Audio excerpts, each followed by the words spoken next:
Hey guys, it's Obsolete here, back with another video.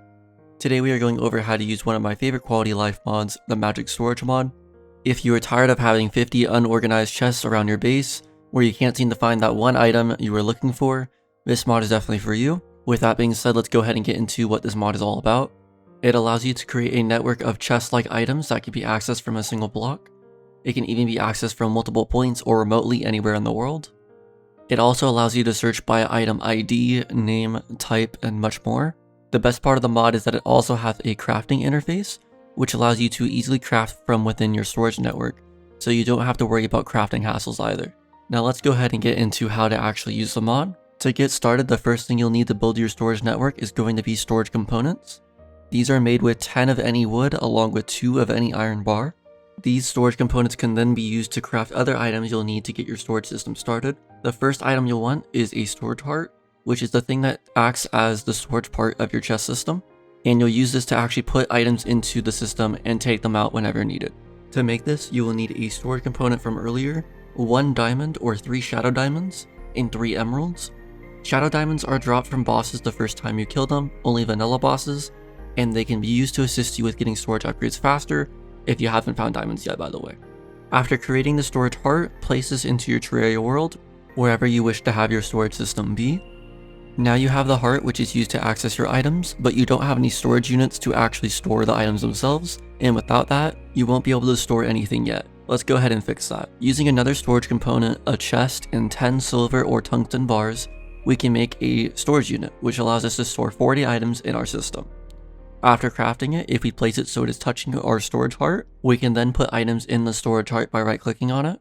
I know 40 items isn't a ton of storage space though, so you can either make more of the storage units and place them around your storage heart or other storage units, as long as they're touching, or you can upgrade them, which will make that single storage unit hold more items. To upgrade to the next tier that can hold 80 items instead of 40, you will need 10 Crimtane or Demonite bars, and 1 Amethyst to create a storage upgrade. If you put this item in your hotbar and then right-click a storage unit, it will now appear to have a unique color in the corner, and now you can hold more items. Now there is a total of 6 storage unit upgrades. As you progress through the game and get better materials, you can upgrade them more. With the final one, the Terra storage unit, holding 640 items, but needing items dropped by the Moonlord for the upgrade. Now let's go ahead and look at the storage heart interface. The top row allows you to choose how you want to sort your items, going from default sorting, item ID sorting, name sorting, and quantity sorting. The row below that allows you to choose if you only want to see your weapons, tools, armor, potions, blocks, or miscellaneous items. There is also a handy deposit all button that allows you to deposit your whole inventory besides your hotbar in one click, which is very handy. In the top right, there is 2 search functions. One is by item name, and the other is to search by mod, which is super useful for multi-content playthroughs. That is all for storage now. Let's go ahead and move on to crafting. Now, to craft items from within your storage network, you will want a storage crafting interface, which is made out of a storage component, 1 diamond or 3 shadow diamonds, and 7 sapphire. After crafting it, place it so it is connected with your storage heart or storage units. Now you will want to go ahead and right-click the storage crafting interface you placed, which will bring up the crafting menu. The first row with 10 slots is for your crafting stations. So if you, for example, have a workbench, a furnace, and an anvil, you want to go ahead and put those 3 items in the top row.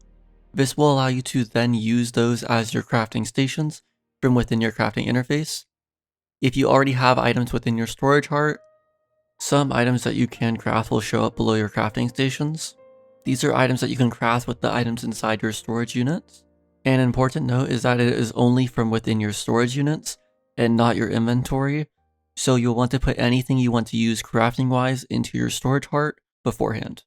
Looking at the crafting menu, you can choose between only seeing items you can craft or both items you can and can't craft. It will also show you the recipes of the items and what items you have for that recipe that are in your storage units, which is useful if it's a big recipe and you don't remember what items you have and don't have. Similarly to the storage heart, you can also search by item name, mod name, and have the categories to easily sort and find what you are looking for. To craft an item, the only thing you have to do is click the icon, and in the bottom of the interface you will see a craft button. After hitting that button, the item will now be in your storage heart, and you can also take it out of the slot in the bottom right of the interface here and instantly start using it. Now, what if you want to space out your storage units, storage heart, or storage crafting interface? Well, that is what storage connectors are for.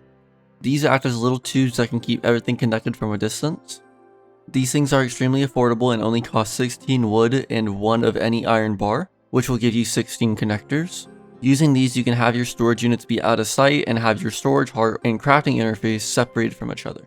So if you are someone who likes to be neat and keep things clean and out of the way inside your base, you'll probably want some of these. Now, what if you want to be able to access your items from the ocean and also your base at spawn? That would require a ton of storage connectors and a lot of building. Luckily, there is a solution to this problem. You will need 2 items, one being a remote storage access, which is crafted with a storage component, 1 diamond or 3 shadow diamonds, and 7 ruby, as well as a locator, which is crafted from 10 meteorite bars and 5 amber. The first thing you want to do is place your remote storage access where you want to be able to access the items from far away. For this example, we will use the ocean. Then you want to place the locator in your hotbar and right-click the storage heart at your base, where all your storage units are. After doing that, head back to your remote storage access and right-click it with the item. It will now be bound to your storage heart and you will be able to access your items from there. The final item I want to cover within the mod is actually something you'll be able to use after defeating Moonlord, which is very powerful if you are doing a huge farm session.